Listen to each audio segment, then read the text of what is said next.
네, 그럼 이번 체포동의안 부결의 배경과 파장에 대해 차윤경 기자와 좀 더 알아보도록 하겠습니다. 저희도 보도를 해드렸습니다만 국힘의 정의당 플러스 민주당 다수 이래갖고 이번은 가결될 것으로 예상을 언론들은 많이 했는데 네. 부결됐네요. 그렇습니다. 그렇게 예상을 많이 했었죠. 예. 먼저 21대 국회의 정당별 의석수 현황 같이 보시면서 얘기 나누시죠. 국회의원의 체포동의안이 통과가 되려면 재적의원 과반에 출석의원 과반이 찬성해야 합니다. 오늘 같은 경우에는 재적의원 299명 중에 293명이 참석을 했고요.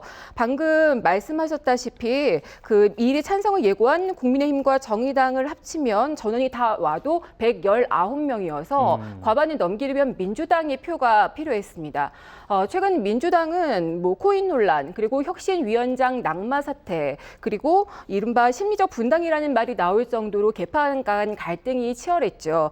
또 지난번에 노웅래 의원과 이재명 대표에 대한 체포동의안을 부결시키면서 방탄정당이라고 비판을 받았기 때문에 이번에 꽤 많이 찬성할 것으로 보였습니다. 그런데 막상 투표장에서 결과를 보니까 민주당 의원 대부분이 반대를 하거나 기권을 하는 것으로 보입니다. 예. 여담입니다만 이제 국회의원 의석수를 세산 보면서 정의당이 참 힘을 많이 잃었다 이런 생각도 들었습니다. 결국에는 이제 다수 의석을 가진 민주당이 부담일 수밖에 없었고 제 기억에는 체포동의안 최근에 한 5번 중에 국민의힘은 1명 있었고 네. 그다음에 민주당 1명도 없어서 네. 이번에는 그래도 좀 가결되지 않겠나 했는데 그 부담을 고스란히 또 감수하면서 방탄국회 주범이 될 수도 있겠습니다. 민주당이. 그렇습니다. 제가 그 자료도 갖고 왔는데요. 이제 일단 먼저 오늘 국회 본회의장에서 체포동의안 요청 배경을 설명하는 한동훈 법무부 장관의 말을 같이 들어보시죠. 네.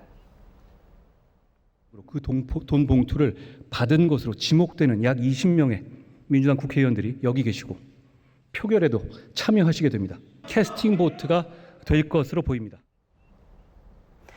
이때 이 말을 할 때 민주당 의원들 사이에서 고성이 터져 나왔습니다. 저희 취재 기자들이 그래서 본회의가 끝난 뒤에 민주당 의원들을 만나 보니까 이 발언 때 굉장히 모욕감을 느꼈다는 사람들이 많았습니다. 당을 범죄 집단으로 매도를 했다는 거죠. 또 구속하려면 증거 인멸 우려가 있어야 하는데 막상 얘기를 들어보니 녹취를 제외하고는 증거가 없더라. 이렇게 무리한 영장 청구라고 판단한 사람도 있었고요. 또 반대로 나도 검찰의 수사 대상이 될 수 있구나라는 두려움 그리고 동정론도 있었다고 보여집니다. 예. 송영길 전 대표의 이제 돈봉투 의혹 초기 그리고 김남국 의원의 코인 사태 초기 다 민주당이 이제 대처가 미온적이어서 제 식구 감싸기라는 비판이 있었는데 결국 민주당은 도덕성에 또 한 번 타격을 입게 되나요? 그렇습니다. 국회의원의 불체포 특권은 과거 군사 독재 이제 권력에 맞서서 의원들의 의정 활동을 보장하기 위해서 만들어진 거죠. 그런데 이것을 비리 의원의 방탄을 위해서 사용한다는 논란들이 그동안 많았습니다.